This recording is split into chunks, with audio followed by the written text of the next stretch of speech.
Hello, and welcome to the Inception podcast, where we explore the Young Composers Mentoring Program of the Los Angeles Inception Orchestra. Today, we are going to speak with one of our all-time mentor favorites, Broadway actor, singer, and musician extraordinaire, George Aboud. He'll be joined by one of our young composers, Huxley Westemeier, who co-starred with George in the world premiere of the musical version of August Rush. We will discuss George's pathway from classical violin to his love of Arabic music and playing the oud to the stage, and we will hear a brilliant demonstration of his work. But before we begin, we want to acknowledge the incredible partnership we have developed with our friends at the Classical Saxophone Project out of New York. Maestri Javier Oviedo and Jean-Pierre Schmidt of CSP have been deeply moved by the precarious situation of the musicians in Lebanon, a country facing an unimaginable hardship since the tragic explosion of the port of Beirut on August 4, 2020. The goal of CSP's project, Music for Lebanon, is to fill their mission in conjunction with the Lebanese Chamber Orchestra, promoting the classical repertoire of the saxophone, recording and commissioning new pieces in order to expand the repertoire of the instrument. CSP has organized a free concert at St. Joseph Church in Beirut on January 8, 2022 at 8 p.m. This event will be videotaped and live streamed, bringing a worldwide awareness of the resilience and artistry of these musicians, even in the midst of this unparalleled calamity affecting their nation. We will be posting their GoFundMe link in the show notes, so please consider supporting Music for Lebanon. And now we turn our attention to George Aboud and Huxley Westemeier in a conversation recorded in June of 2021. It's great to have George Aboud and Huxley Westemeier joining us tonight. I'm so excited to speak to you guys. Welcome to the podcast. Thank you very much. Glad to be here. Thanks for having us. George, you were in a few weeks ago as our mentor on the oud. It was so amazing. I have to say, we have talked about on previous podcasts who our favorite mentors are, and your name always comes up. No way. By many. Huxley, who are your three favorite mentors? Don't name George. My three favorite mentors are probably Charles Fernandez from ASMAC. He talked about storytelling, and that was a really great session. Nathan Wang came in and mentored us about animation scoring, and that was probably one of my favorite sessions. And then on the November 7th event that we had last year, I really loved a session that I had with Preston Scales, where he was getting me to expand like my singing, and that was really fun. That's awesome, but you failed the test. You're supposed to actually name George. Name me three times. Well, you said not to. George, you're a Broadway actor. That's actually how I was introduced to you, is you sent me a recommendation letter for Huxley. Tell us a little bit about your career on Broadway and what you do, and then how you met Huxley. We'll start talking about your play together. Yes, I started out like a lot of these young kids, not as smart as them by any means, but from a musical family. And my whole family plays instruments together, my father and my two older brothers, and we played Arabic music together. Both sides of my family are Lebanese, and there's musicians in various spots of the family, but my father's side, there's 4 generations of Arabic musicians, and specifically on the oud, which is the instrument I play, and the derbaki, which is the Arabic drum. My eldest brother played the keyboard, my middle brother played the derbaki, and I played the violin, and my father played the oud. And we had like a little family band, and we played weddings and church events and played in the church choir and family parties and community events. And you were introduced to performing that way. So I kind of had this taste for performance and being in the spotlight and being a soloist and playing with a group and jamming and making music for a party and getting people dancing and keeping them going. And that was very exciting childhood. So I always loved playing music. So music definitely was the core of me. My grade school didn't really have any arts programs, so I just took private lessons that my parents encouraged me to go to. And they were classical lessons, of course, because we didn't know of any Arabic violinists in town until later that were teaching. So I'd take classical lessons. But of course, up to this point, I had learned so much on the violin from just listening at the record player and playing by ear that my teacher was a little bit horrified at me. So I was kind of dually learning to read sheet music and to play by ear. But of course, I was like gravitating towards playing by ear and jamming and making that kind of music and not caring as much about Bach and all these gavottes and minuets and stuff. Though it was very helpful to learn about all that in the beginning. Of course, and you were playing both the violin and the oud together. You kind of learned them at the same time. No, I did not. I learned the violin first when I was about 7. When I was 11, so like several years into playing the violin and like understanding the Arabic music at that point, I picked up my father's oud and I started playing it. The specific way I was able to manipulate it is the violin's in fifths, but the Arabic violin is tuned G D G D. So there's a fourth in the middle. So that parallels the oud, which is in fourths and fretless. So once I started figuring out all the songs that I was playing already in fourths in the middle of the Arabic violin, I was able to transition like exactly to the oud fingerboard, and it was the exact same fingering, and I just had to figure out how to manipulate the pick. And so I just started messing around and then really fell hard for the oud, and especially because the oud was more comfortable like physically to play because you don't have to put your neck and smash your shoulder into your face for hours and hours and hours. I kept up with it, and as I grew up, I started singing while I was playing, and that was a perk that you couldn't really do with the violin. And the oud was more self-sustaining. And you shared with us one of these samples where you sang in class while playing the oud. So we're actually going to just give everybody a preview right here.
And George, it was so amazing to hear you do this. And I think as you speak about the generational pass down, you actually were playing for us your great grandfather's oud. And it was, as I have said on previous podcasts, just a goosebump moment for many of us. See, the thing is, I feel the same way. Like, I enjoy listening to the oud as much as I enjoy playing it. And as we talked about in our little mentoring class that day with the kids, all of music is listening.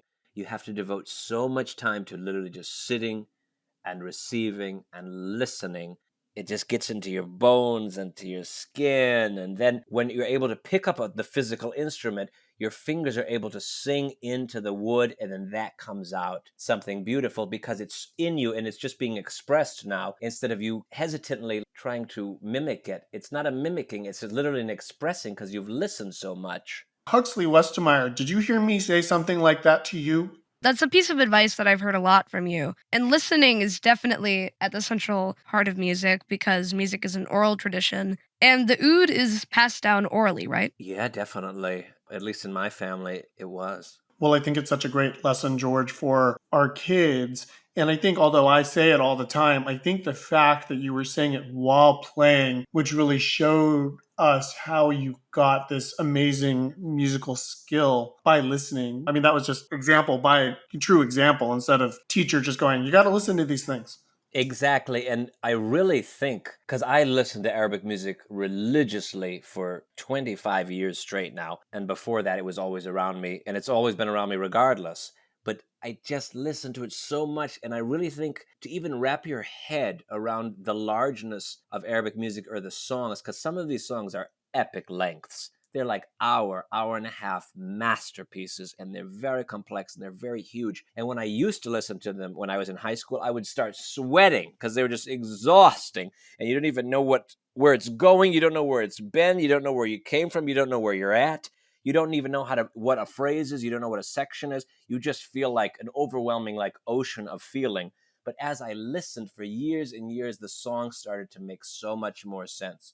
And you don't even need to know the language to love the music, which is something I love so much. Like even playing for your class, there was no other Arabic kids in that class, and everyone had a connection to the instrument and the music coming out of it in a different way, which is something I love more than anything. And that's why music is such a great unifier. Completely universal language. And I think what we experienced that day is what you, as a performer and hopefully as a composer, is what you try to achieve. You want to create an emotional connection. I love the statement that you made about how when you were playing, your fingers are singing. George, you'll be ashamed of me, but when I play piano, I mean, I'm like known as kind of a percentage player. I might get like 90% of the notes, but I want to convey the emotion. And I think people go on that emotional ride with me. That's number one, I think. Now, how did your singing and the oud take you to the Broadway stage or take you into college? What was next in your journey? Well, the funny thing is they're related only in the development of the artist as a whole entity and not really connected, because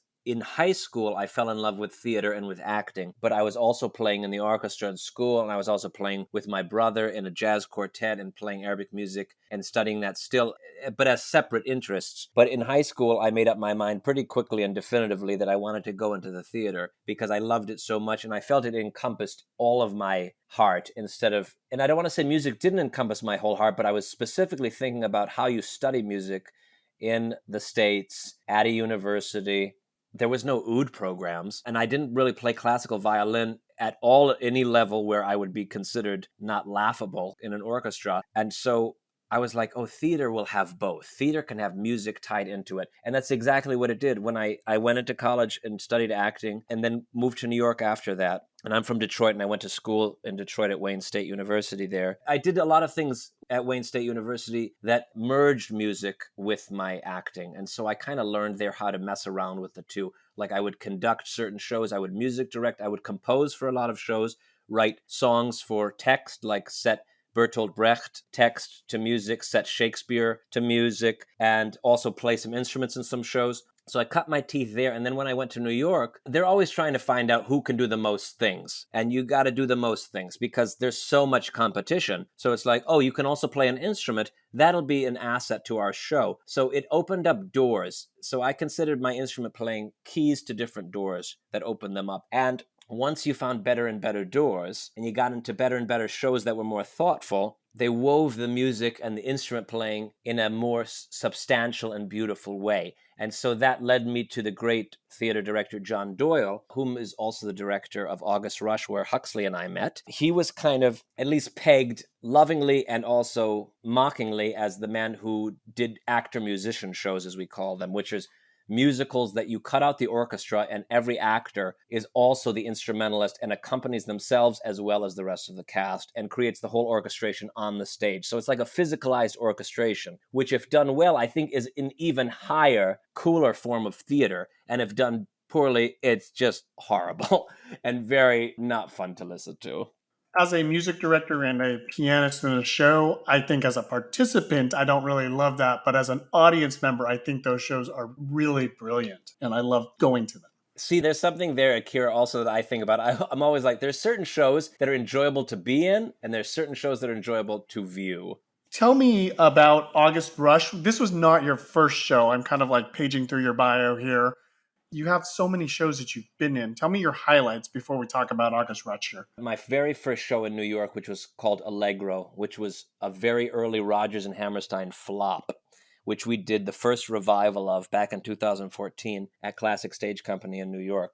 That was all actor musicians, and it was unbelievable because it was the first instance where I worked with a full cast of actors, 12 actors who also all played 3 to 6 instruments each. And they were amazing players. Like we could just be a band. We didn't even need to act. And I thought that was so impressive. And I met such good friends that way. And just learning about how storytelling in the theater could be heightened or extended or even more profound or go to farther depths or farther reaches by playing your own instrument and seeing that orchestration, it opened up so many possibilities. So that was a great show. And then my first Broadway show, which was called The Visit, with the great Chita Rivera, who was the star. Jealous.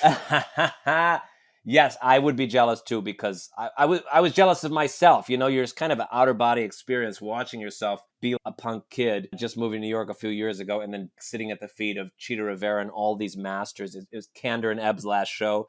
Kander and Ebb, who wrote Chicago and Cabaret, Kiss of the Spider Woman, all the greats for many, many decades. This was their final show. And John Kander himself was in the room. He was like in his early 90s or very, very late 80s at the time, and even still composing at the piano, writing new things for the show as we were working on it and rehearsing. You couldn't believe it. You just sit with your mouth on the floor, just watching them create and just trying to catch up and be part of the magic like that.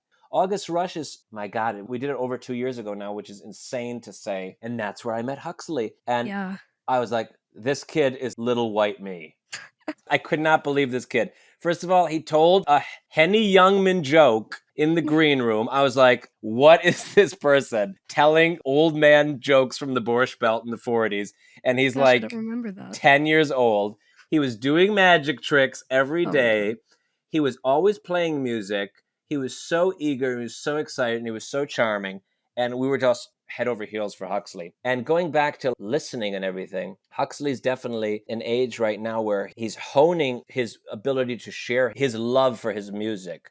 Now it's how do we bring that and open that up to other people? Huxley, we only talked to you on the podcast and talked to you in class, so I really don't know much about your arrival at August Rush. So tell me just a little bit about your theater journey leading up to how you intersected with George. In 2015, I did a community theater production of Willy Wonka in the Chocolate Factory, where I was an Oompa Loompa.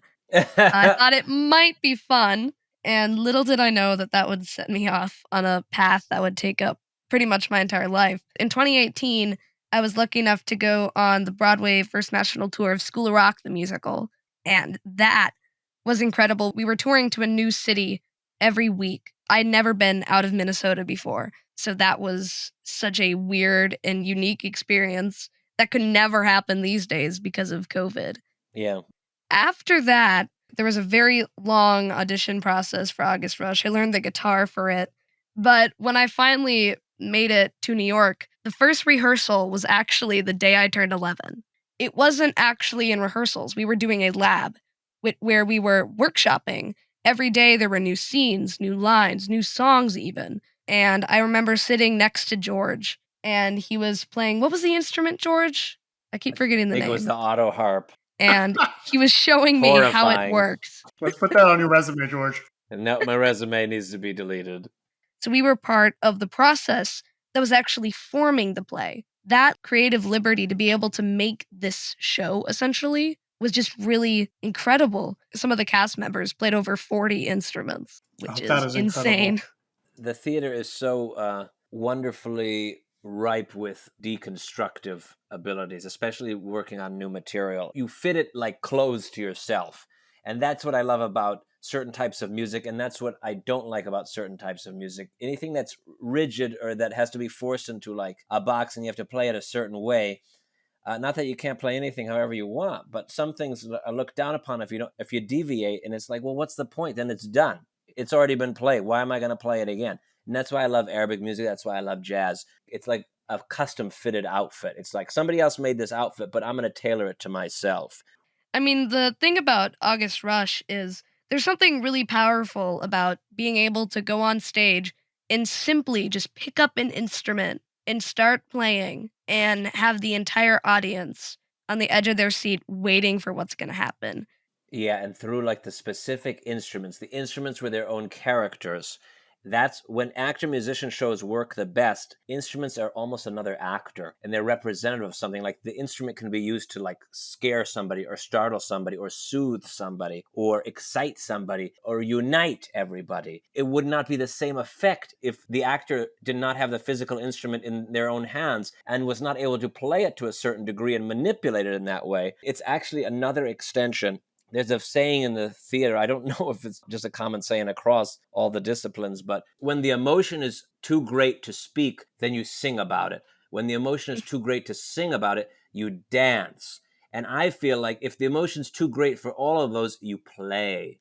So therefore, I think actor-musician stuff in the theater is the highest form of the musical structure if done well. And our wonderful director, John Doyle, invented the form and he mastered it. And it was a blessing to be part of that show.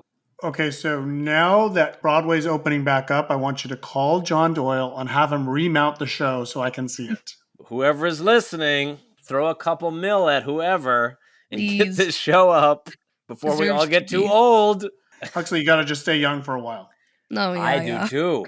I was playing Huxley's father, and we were supposed to be pretty young ourselves, which I choose to think I am still. He had very young parents, so I assume the parents are supposed to be like mid-20s, probably at the end of the show, but like 18 or 19 at the beginning of the show, which I was not at the beginning of the show, or at the end. You're younger than me, George, so just shut up. You can't win with anyone older than you, so No. I rescind my comments. It was really interesting. So Huxley applied to our program, and the first time I met Huxley in his interview, he pulled out the oud and started to show me all about the oud. So that was kind of a tribute to you, George. Yeah, I tell my father that Huxley is the great new ambassador for the oud to the Americans. Great. When you're playing the oud, it just seems honest and present. It has to, or it's dead. You know what I mean? Like, I always try to challenge myself. How can you be good at these? People are like, oh, how do you know all these songs? I say, because I play them every day. And I don't just, after I know them, I challenge them. I go, well, what if I stretch this phrase here? What if I back phrase this? What if I double hit this? What if I double the word here? What if I take this word and put it over 3 beats here? Mess around with it and you find gorgeous things, especially with tempo. There's so much you could be like, oh my God, this song changes completely if it's half as fast. Oh, yeah. Can you hear that? Yeah.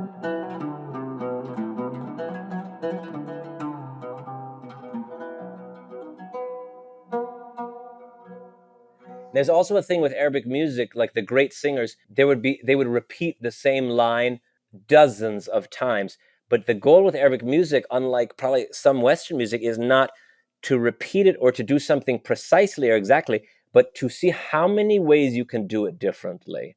Doing it differently to try and evoke something out of the audience. So if I was doing like a little phrase that went,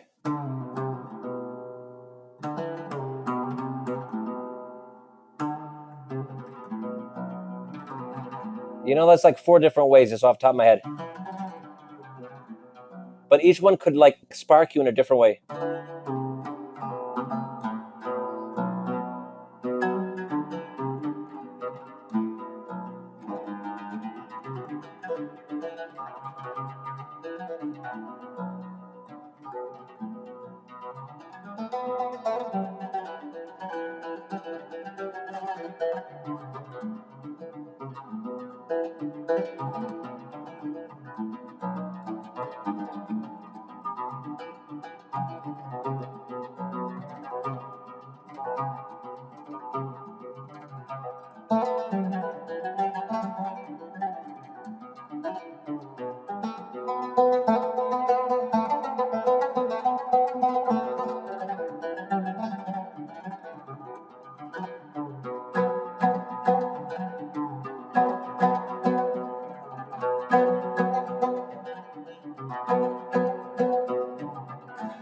قابلت كتير فرشوا لي عشان الأرض حرير وشفت كتير وما شفتش زي حبيبي أمير قابلت كتير فرشوا لي عشان الأرض حرير وشفت كتير فرشوا لي عشان الأرض حرير مانيش رايد ده ومانيش رايد ده ومانيش رايد إلا هو مانيش رايد في البعد عشقة في القرب عشقة في البعد عشقة في القرب عشقة زي العسل على قلبي هوا زي العسل على قلبي هوا. So that's the part of the زي العسل على قلبي هوا. Or I go زي العسل على قلبي هوا زي العسل على قلبي هوا زي العسل على قلبي هوا زي العسل على قلبي هوا. So you're stretching it, you're pushing it to its limits, you're finding new ways of dancing through the thing. زي العسل على قلبي حوازي العسل. Do you hear how like it's hard since it's not like the music we hear all the time, but you hear how things are slightly different each time? Yeah. Kinda taking a melody and then adding different embellishments to it over time, and Yes. then changing those embellishments.